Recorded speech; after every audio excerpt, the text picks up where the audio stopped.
যদি এবাৰ বিৰোধী সৰকাৰ হয় আমাৰ হাতত খুব ধুনীয়া বুদ্ধি আছে। হিমন্ত বিশ্ব শৰ্মাই এসাঁজ ভাত খাওঁতে ৬,০০০তকৈ বেছি খৰচ কৰে। বিমল বৰা মোৰ লগত পঢ়িছিলে। বিমল বৰাক যদি আপুনি কয় যে গৰুৰ বিষয়ে এখন ইংৰাজীত ৰচনা সি লিখিব নোৱাৰে, বুজেনে নাই? বিমল বৰাক যদি কয় গৰুৰ বিষয়ে এখন ইংৰাজীত ৰচনা সি লিখিব নোৱাৰে। আমাৰ জে.ডি. কলেজৰ আটাইতকৈ গেধা ল'ৰাটো সি আছিলে। তাৰ যে একমাত্ৰ কামটো আছিলে সদৌখন ছাত্ৰ সন্থাৰ নামত পইচা তোলা। চান্দা মাষ্টৰ আছিলে সি। তেওঁ যেতিয়া অৰুণোদয় দিম বুলি কৈছিলে সকলো মহিলাকে অৰুণোদয় দিম বুলি কৈছিলে।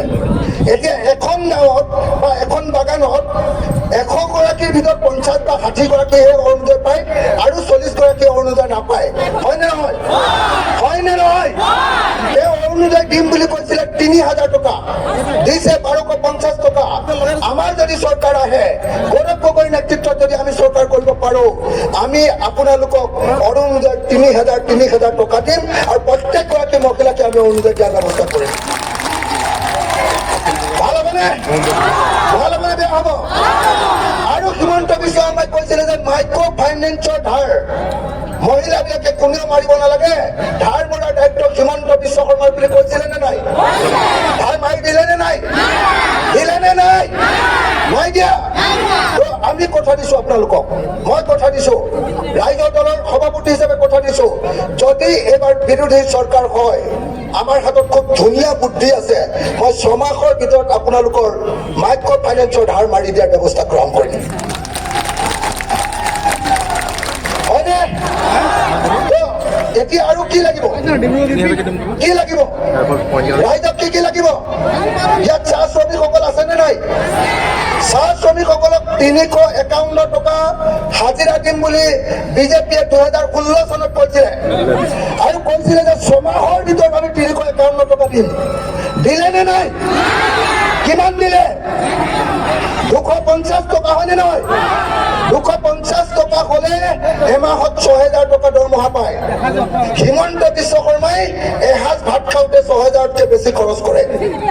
হয়নে নহয়? হয়নে নহয়? আমাৰ শ্ৰমিকে এমাহ কাম কৰি ৬,০০০ টকা পায় আৰু হিমন্ত বিশ্ব শৰ্মাৰ এসাঁজ ভাতৰ দাম ৬,০০০তকৈ বেছি। হয়নে নহয়? মই আপোনালোকক কথা দিছো যে ৰাইজৰ দলে যদি এইবাৰ চৰকাৰত কংগ্ৰেছৰ লগত আহে, আমি মৃত্যুজুতি যদি চৰকাৰ কৰিব পাৰো, তেতিয়াহ'লে চাহ শ্ৰমিকসকলৰ মজুৰি বৃদ্ধি কৰা হ'ব। চাহ শ্ৰমিকসকলৰ মজুৰি বৃদ্ধি কৰা হ'ব। দাদাৰ বিৰুদ্ধে যিজন উঠিছে, কি নাম তেওঁৰ?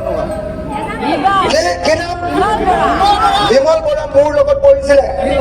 বিমল বৰাক যদি আপুনি কয় যে গৰুৰ বিষয়ে এখন ইংৰাজীত ৰচনা সি লিখিব নোৱাৰে, বুজেনে নাই? বিমল বৰাক যদি কয় গৰুৰ বিষয়ে এখন ইংৰাজীত ৰচনা সি লিখিব নোৱাৰে।